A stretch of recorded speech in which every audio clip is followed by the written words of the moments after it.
আসসালামু আলাইকুম প্রিয় স্টুডেন্ট, আশা করি তোমরা ভালো আছো।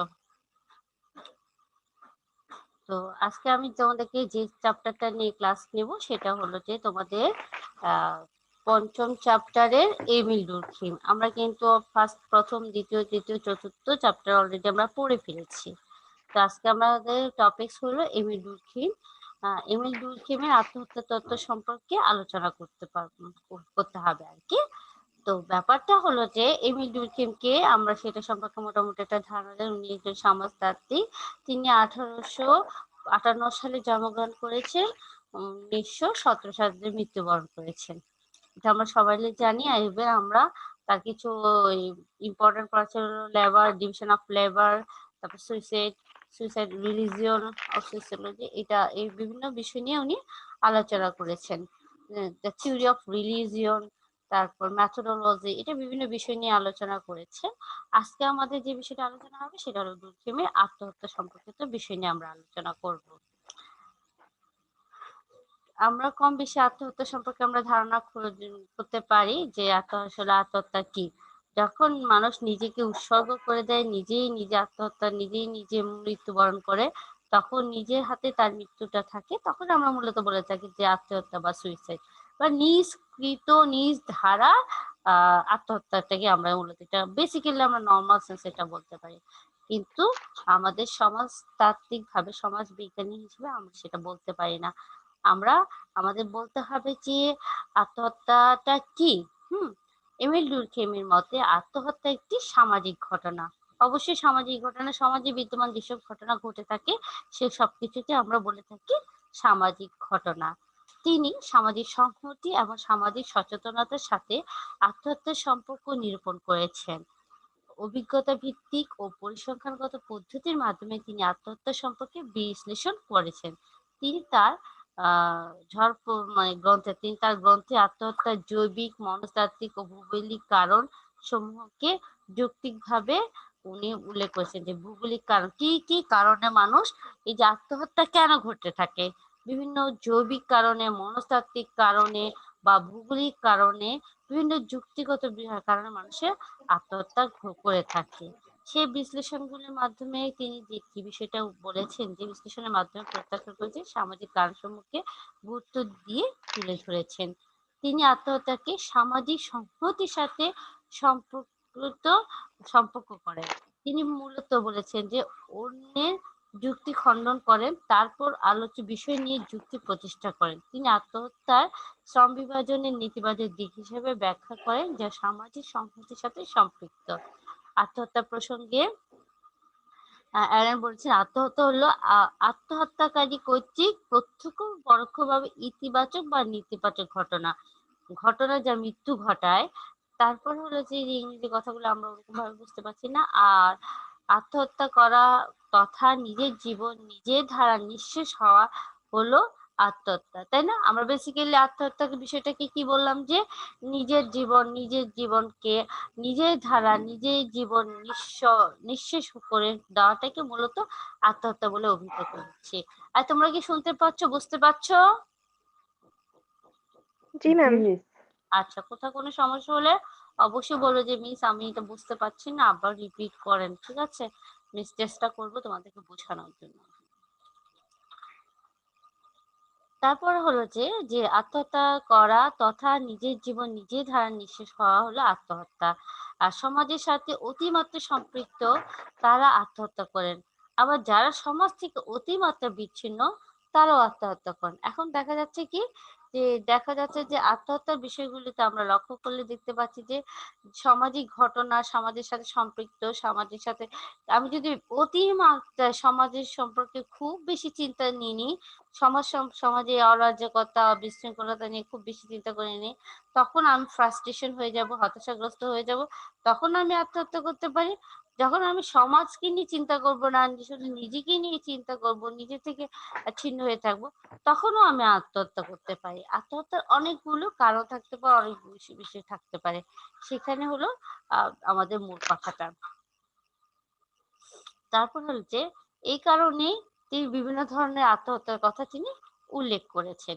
এই যে আত্মহত্যা বিভিন্ন ধরনের, তিনি প্রধানত যে তিনি বলতেন এমিল ডুর্খেইম মূলত 3 ধরনের আত্মহত্যার কথা উল্লেখ করেছেন। সেগুলি কি? সেগুলো হলো যে আত্মকেন্দ্রিক আত্মহত্যা, ইগোস্টিক সুইসাইড, পরার্থ আত্মহত্যা, অ্যালট্রুইস্টিক সুইসাইড, আর একটা হলো নৈরাজ্যমূলক আত্মহত্যা, সেটাকে অ্যানোমিক সুইসাইড বলা হচ্ছে। আত্মকেন্দ্রিক আত্মহত্যা, ইগোস্টিক, হ্যাঁ, এই বিষয়টা কি সেটাকে আমরা দেখতে পাচ্ছি যে আত্মকেন্দ্রিক আত্মহত্যাটাকে আমরা লক্ষ্য করছি যে আত্মকেন্দ্রিক আত্মহত্যা বিষয়টা কি সেখানে আমরা লক্ষ্য করলে দেখতে পাচ্ছি যে যখন যখন সমাজ বা গোষ্ঠীর সঙ্গে সংহতির অভাব দেখা দিলে এই ধরনের আত্মহত্যা ঘটে থাকে। কি হলো?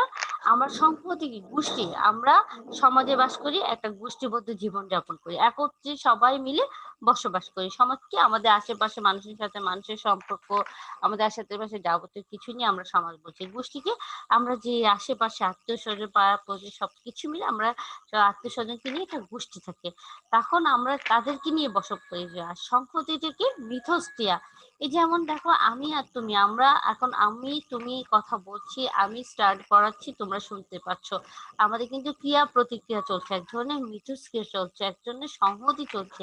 সংহতিটা কি?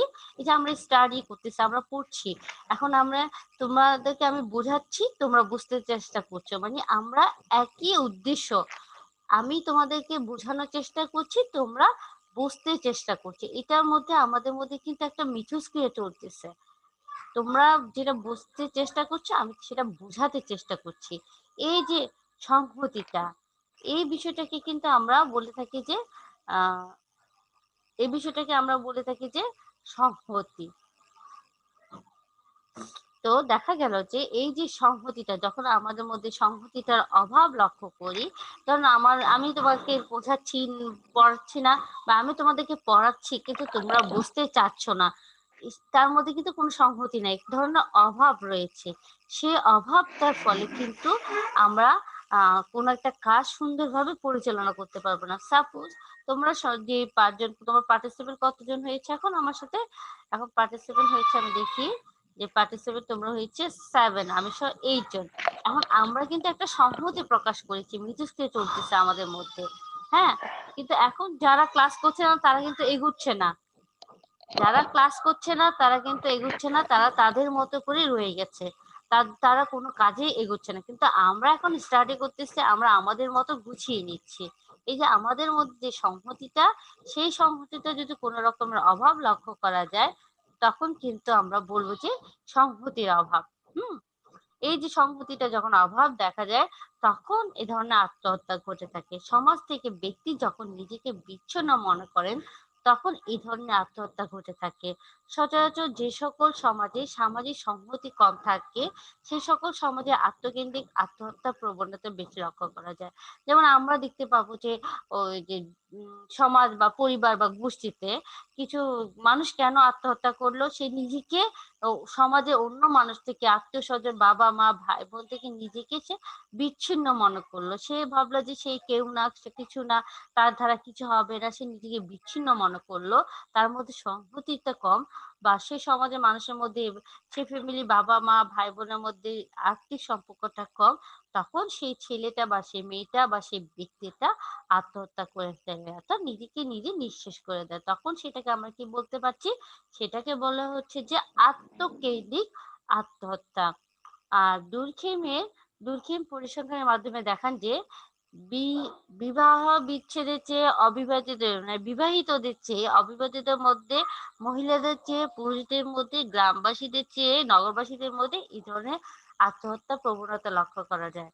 তাই বিবাহিতদের চেয়ে অবিবাহিতদের মধ্যে, বিবাহিতরা কি হলো, সংহতি বা তার পরিবার, তার সন্তান, তার স্ত্রী, তাদের সাথে একটা আত্মিক সম্পর্ক, তাদের মধ্যে একটা সংহতি গড়ে ওঠে, সেই ব্যক্তিটা তখন সচরাচর আত্মহত্যা করতে চায় না। কিন্তু যখন একটা অবিবাহিত ব্যক্তি থাকে, ওরা আমার কেউ না, আমার স্ত্রী নাই, সন্তান নাই, কিংবা আমার হাজবেন্ড নাই, কেউ নাই, বাচ্চা নাই, সন্তান নাই, আমি নিজে মরে যাবো, আমার আমার আশেপাশে কোনো ঝামেলা নাই, আমি মরে যাবো, আমি নিজেকে নিজে কিছু করতে পারিনি, তখন আমি মরে যাবো, তখন এটার মধ্যে কি দেখা যাচ্ছে যে অবিবাহিতদের মধ্যে আত্মহত্যাটা বেশি লক্ষ্য করা যায়।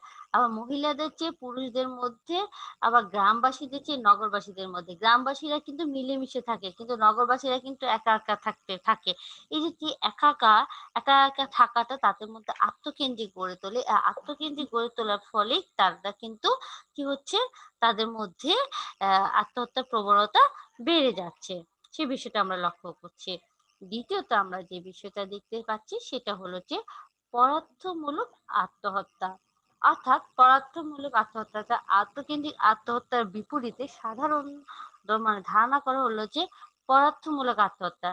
প্রথম আমরা যেটা বলেছি নিজেকে নিয়ে, নিজের চিন্তাকে নিয়ে, নিজের বিষয় নিয়ে যখন আমরা ফ্রাস্ট্রেশন বা হতাশা হয়ে পড়ি তখন আমরা আত্মহত্যা করি। তো আবার দেখা গেল যে নিজেকে নিয়ে সে চিন্তা করলো না, পরিবার নিয়ে, সমাজ নিয়ে, রাষ্ট্র নিয়ে সে চিন্তা করলো, তখন এই দেশ কি হবে, এই দেশের অবস্থা কি হবে, বা পরিবারের অবস্থা কি হবে, সমাজের অবস্থা কি হবে, তখন সে যখন নিজেকে উৎসর্গ করে দেয় বা নিজেকে নিঃশেষ করে দেয়, তখন সে আত্মহত্যাকে আমরা কি বলতে পারছি, তখন সেটাকে আমরা বলবো যে পদার্থমূলক আত্মহত্যা। এই ধরনের আত্মহত্যাকে নিজেকে বলা হচ্ছে যে এ ধরনের নিজের ব্যক্তিকে, নিজের জীবনকে প্রয়োজনের কাছে তুচ্ছ মনে করেন, ফলে সমাজ তথা রাষ্ট্রের প্রয়োজনে মৃত্যু জেনেও কাজ করতে গিয়ে নিজের জীবনকে উৎসর্গ করে থাকে। সাধারণত কোনো দেশে স্বাধীনতা আন্দোলন অনেকে জীবন উৎসর্গ করে থাকেন। আবার যুদ্ধক্ষেত্রে সৈনিকগণ জীবন দান করে থাকেন, যা ওই সমাজের সঙ্গে অতিমাত্রা সংহতিকে প্রকাশ করে থাকে। বুঝতে পারছো তোমরা কথাটা? কথা হলো যে আমাদের আমরা যখন আত্মহত্যাটা করে থাকি, তখন যে আত্মহত্যা আমরা করি, সে আত্মহত্যাটাতে এক ধরনের পদার্থমূলক আত্মহত্যা, মানে আত্মকেন্দ্রিক আত্মহত্যার বিপরীতে যে আত্মহত্যাটা হয়ে থাকে, সেটাকে আমরা মূলত কি বলছি, পদার্থমূলক আত্মহত্যা বলছি। যেমন মুক্তিযুদ্ধের সময় বা দেশের স্বাধীনতা যুদ্ধের সময় বিভিন্ন ব্যক্তি দেশের জন্য, রাষ্ট্রের জন্য, অপরের জন্য নিজের জীবনকে মৃত্যু জেনে নিজের জীবনকে উৎসর্গ করে দেয়, তখন সেটাকে কি বলা হচ্ছে, তখন সেটাকে বলা হচ্ছে যে পদার্থমূলক আত্মহত্যা। তোমাদের যদি সমস্যা না হয় বা আমি চাই তোমরা একটু ভিডিওটা ওপেন করো, কারণ তোমাদের সাথে আমি তোমাদের ফেস না দেখলে, তোমাদেরকে আমি ভালোভাবে না চিনলে, তোমাদের সাথে সামনে আমরা তোমাদেরকে নাম্বার দিব, তোমাদের রেসপন্সিবিলিটি দেখব। ঠিক আছে? তোমাদের নেটের প্রবলেম না হলে ভিডিওটা ওপেন করো। তারপর যে বিষয়টা আমরা দেখতে পাচ্ছি যে নৈরাজ্যমূলক আত্মহত্যা। সরি, যখন সমাজের ব্যক্তির উপর মূল্যবোধের প্রভাব হারিয়ে ফেলে, তখন তাকে নৈরাজ্যমূলক অবস্থা বা আত্মহত্যা বলা হচ্ছে। কি ধরনের? এই ধরনের পরিস্থিতি হলে ব্যক্তি তার নিজে ইচ্ছা অনুযায়ী আচরণ করে, তারপরে যে আচরণ করে, সামাজিকভাবে বিশৃঙ্খলার সৃষ্টি হয়, আবার যার প্রভাব বা কারণে অনেকে আত্মহত্যা করে থাকে। কথাটা কি হলো? নৈরাজ্যমূলক আত্মহত্যা। আমরা যেমন এখানে আমরা এই কিছুদিন আগে আমরা যে বিষয়টা আমরা দেখতে পেলাম যে কোনো একটা ঢাকা শহরে কোনো রাজধানী কোনো একটা এলাকাতে একটা মারা গেল, কি, বাবা আর ছেলে মারা গেল। তারপর দেখা গেল যে কেউ আত্মহত্যা করলে কিভাবে, সে শেয়ার বাজারে অনেক শেয়ারের ধস হয়ে গেল, বেকার জীবন, চাকরি হারিয়ে ফেললো, তখন তারা কি করলো, তখন তারা নিজেই আত্মহত্যা করলো। কেন? নৈরাজ্যমূলক অবস্থা, তখন দেশের পরিস্থিতি ভালো না, সার্বিক অবস্থা ভালো না, সে নিজে দেশের মানে তার চাহিদা অনুযায়ী সে তার জীবনটাকে লিড করতে পারছে না, তার চাহিদাগুলি সে পূর্ণ করতে পারছে না, যে সে তার যেতটুকু 10 টাকা আয় করছে তার খরচ হয়ে যাচ্ছে 20 টাকা 50 টাকা, সে এগুলো কিভাবে বেয়ার করবে? প্রতিযোগিতামূলক বাজারে সে নিজেকে টিকিয়ে রাখতে পারছে না, দেশের বিভিন্ন রকম নৈরাজ্যমূলক পরিস্থিতির সৃষ্টি হয়ে গেছে, তখন মানুষ মানে হিমশিম খেয়ে যায়, তখন মানুষ এক ধরনের আত্মহত্যায় লিপ্ত হয়, তখন সেটাকে কি বলা হচ্ছে, তখন সেটাকে বলা হচ্ছে যে নৈরাজ্যমূলক আত্মহত্যা। এই ধরনের পরিস্থিতি হলে ব্যক্তি তার নিজের ইচ্ছা অনুযায়ী আচরণ করে থাকে, যার সামাজিকভাবে বিশৃঙ্খলার সৃষ্টি হয়, যার প্রভাব বা কারণে অনেকে আত্মহত্যা করে। এরকম পরিস্থিতিতে আত্মহত্যা করা কি নৈরাজ্যমূলক আত্মহত্যা বলে থাকে। সাধারণত যে কোনো বিপ্লব বা দুর্যোগের পর এই ধরনের পরিস্থিতি সৃষ্টি হয়ে থাকে। যেমন ফরাসি বিপ্লব পরবর্তী সময় ফ্রান্সের সমাজ ব্যবস্থার কোনো প্রাকৃতিক দুর্যোগের পর এই ধরনের অবস্থা তৈরি হতে পারে। এই যে আমাদের দেশে যে এটা এক ধরনের প্রাকৃতিক দুর্যোগ বা মানুষ কর্তৃক সৃষ্ট প্রাকৃতিক দুর্যোগ আমরা বলতে পারবো যে করোনাকালীন সময়। এই করোনাকালীন সময় কিন্তু অনেক মানুষ চাকরি হারিয়েছে, তাই না? এই যে চাকরিটা চলে গেল, সেটা জীবনটাকে সে তার চাহিদাগুলো পূর্ণ করতে পারছে না, তখন কিন্তু সে কি করলো, সে নিজেকে উৎসর্গ করে দিল নৈরাজ্যমূলক পরিস্থিতির সাথে সে নিজেকে খাপ খাওয়াতে পারলো না, তখন সে নিজেকে উৎসর্গ করে দেয়, সে মৃত্যুবরণ করে থাকে। সে আত্মহত্যাকে বলা হচ্ছে যে আমাদের নৈরাজ্যমূলক আত্মহত্যা। মূলত আমরা যে জিনিসটা দেখলাম যে ডুরখিম যে আত্মহত্যা নিয়ে আলোচনা করেছেন, সেখানে হলো প্রধানত তিন ধরনের আত্মহত্যা। একটা হলো আত্মকেন্দ্রিক আত্মহত্যা, যখন সেটি মাত্রায় মানুষ নিজেকে নিয়ে ভাবে, নিজের চিন্তাকে নিয়ে থাকে, সামাজিক সংহতি থাকে না একজনের সাথে, সে পরিবারের অন্যদের কাছ থেকে নিজেকে বিচ্ছিন্ন মনে করে, তখন সে নিজের চিন্তায়, নিজের মূল্যবোধ, নিজের চিন্তা করেই সে নিজেকে আত্মহত্যা করে ফেলে। তখন সেটাকে বলা হচ্ছে যে আত্মকেন্দ্রিক আত্মহত্যা। কিন্তু পদার্থমূলক আত্মহত্যাটা হলো যে আত্মকেন্দ্রিক আত্মহত্যার বিপরীত। যখন সে নিজেকে নিয়ে ভাবে না, পরিবেশ, সমাজ, গোষ্ঠী, রাষ্ট্র, দেশ নিয়ে চিন্তা করে, তাদের দেশের সাথে, পরিবেশের সাথে, পরিবারের সাথে, সমাজের সাথে নিজের জীবনকে তুচ্ছ মনে করে মৃত্যু জেনেও সেই কর্মটা থেকে আত্মনিয়োগ করে থাকে, তখন সেটাকে বলা হচ্ছে যে পদার্থমূলক আত্মহত্যা। আরেকটা আত্মহত্যার কথা বলা হলো যে আমরা কি বললাম, নৈরাজ্যমূলক অবস্থা। যখন দেশের পরিস্থিতি অবস্থা ভালো থাকে না, বিশৃঙ্খলতার সৃষ্টি হয়, সে তার চাহিদা অনুযায়ী, প্রয়োজন অনুযায়ী জীবনযাপন করতে পারছে না, তখন যে আত্মহত্যাটা মানুষ করে থাকে, তখন সেটাকে বলা হচ্ছে যে কি, সেটাকে তখন বলা হচ্ছে যে আমরা নৈরাজ্যমূলক আত্মহত্যা। এছাড়াও তিনি আরো এক ধরনের আত্মহত্যার কথা বলেছেন, তা হলো নিয়তিবাদী আত্মহত্যা। অর্থাৎ এই ধরনের আত্মহত্যার ক্ষেত্রে নিয়ম কানুনের অতিরিক্ত কড়াকড়ি আরোপ করা হয়ে থাকে। নিয়ম কানুনের অতি কড়াকড়িতে মানুষের জীবন যখন অধিষ্ঠিত হয়ে ওঠে এবং নিজের জীবন হনন করেন, তখন তাকে নিয়তিবাদী আত্মহত্যা বলে থাকে। যেমন এই কথাটা কি হলো, যে আমাদের অনেক ক্ষেত্রে আমরা দেখেছি যে ও লেখাপড়া, বাবা মার বিভিন্ন লেখাপড়ার চাপ, প্রেশার, এটা করতে হবে, ওটা করতে হবে, এটা করা যাবে না, ওটা করা যাবে না, এইভাবে চলো, ওভাবে চলে, সে যখন অতিমাত্রায় নিয়মের মধ্যে পরিচালিত হয়, অতিমাত্রায় তাকে একটা রোবট লাইফ লিড করতে হয়, তখন সে নিজেকে আর স্থির রাখতে পারে না, তখন সে আত্মহত্যা করে থাকে। তখন সে আত্মহত্যাকে বলা হয়ে থাকে যে নিয়তিবাদী আত্মহত্যা। হুম। নিয়তবাদী আত্মহত্যা, যেমন দাস সমাজে দাসগণ অতিরিক্ত অত্যাচার নিপীড়নে আত্মহত্যা করেছেন, অতিরিক্ত শাসনে কেউ আত্মহত্যা করতে পারে, এই কথাটাকে এখানে বোঝানো হচ্ছে। আচ্ছা, তোমরা বুঝতে পেরেছো? আমরা কিন্তু ওই যে আমি জি যেটা মিস। দেখলাম যে জি ম্যাম। 2017 সালে, 17 না 18 সালে এই কোশ্চেনটা তোমাদের এসেছে যে আত্মহত্যাটা কি, আত্মহত্যার কারণ কি, বিষয় নিয়ে এসছে। এখন তোমাদের এটা একটু ইম্পর্টেন্ট, তোমরা আশা করি এটা পড়বে। আরেকটা মনে হয় স্যার তোমাদের শিডিউল দিয়েছে, তোমাদের আরেকটা ক্লাস কখন?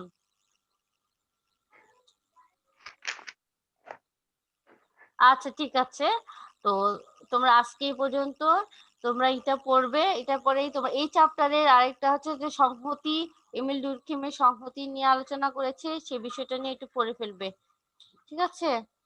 নেক্সট ক্লাসে তোমাদের সাথে আবার দেখা হবে আশা করি। আর এই চ্যাপ্টারের ক বিভাগে যে ছোট ছোট প্রশ্নগুলো আছে সেগুলো সব পড়ে ফেলবে। আমি নেক্সট ক্লাসে তোমাদের আগে এই চ্যাপ্টারের প্রশ্নগুলো জিজ্ঞেস করব, তারপর তোমাদের পরবর্তী ক্লাসটা নিব আমি, ঠিক আছে? তোমরা তোমাদের ভিডিওটা ওপেন করো। ঋতু চক্রবর্তী, বিবি জি কুলসুম, মিস। বিবি কুলসুম কোথায়?